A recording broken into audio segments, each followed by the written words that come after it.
give you my expert analysis and my unbiased opinion. So the first big piece of news is Ripple's being sued by earlier investors. So one of the big questions of the crypto community is Ripple security. So what earlier investors are suing them for is they're claiming Ripple is an unregistered security and it violates United States security laws. Now, this court case could get ugly, but Ripple did win a big battle when they were decided to be able to keep this in federal court instead of going to a state court. Now, the court case could take several years to play out. That's what's really interesting about it. And they could be in delegation for years until this thing plays out. And what's really going to be crazy is if it's deemed security, are they going to have to refund all the investors' money? Now, people who are interested in Ripple or want to know more Ripple need to understand that Ripple originally owned 80% of all the minted XRP, and they put that in escrow, and only about, I think it was about 15 to 16% of the original XRP was released to investors. So this is one thing to take note. It may not necessarily bring down the entire company if worst case comes to worst, but it will be a big hit to Ripple. And it's just going to be really interesting to see how this plays out in the next couple of years, or if the SEC decides to step in, because like I said, how they determine if it's a security is based on very old security laws from the 1930s.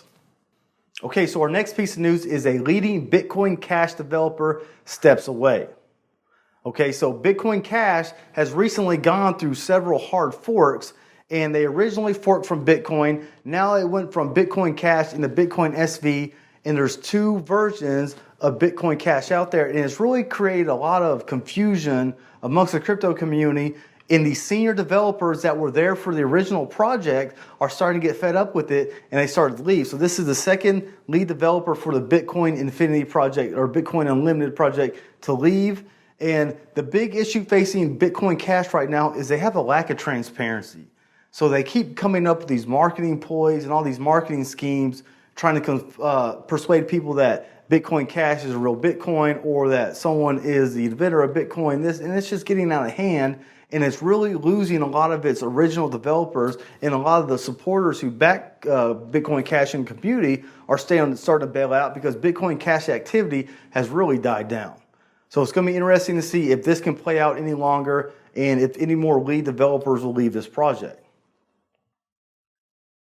So our next piece of news is Twitch drops Bitcoin and crypto as a payment. So up until Monday of March 25th, Twitch's website would accept crypto payments, but they no longer do it. And a lot of people believe this is because it wasn't being used as a payment source very often. You need to understand, though, it really doesn't cost much to accept crypto as a payment for a company because the transaction cost gets put on the person sending the money. So it shouldn't have been about money. What it really comes down to is not a lot of people were using it, and a big factor may be how crypto is taxed inside the United States. So when you trade crypto, so when you buy, sell, or spin your crypto, that creates a taxable event because crypto is treated as a property in the US. So if Bitcoin's price was lower, and when you bought it, it increases, then you spend it on whatever, that creates a taxable event, and you got to pay taxable gains on that price increase. Hopefully in the future this law changes as more states and more governments are looking at crypto as certain payment options. It would make sense just to change some of these old property laws to be more adapted to the new technology out there today. Well, thanks for watching What You Need to Know About Crypto. Make sure you subscribe to our channel. Make sure you check out our show every week. Check out our other shows on Block Nation. You can look at our blog at crusader.com/blocknation. Thanks for watching.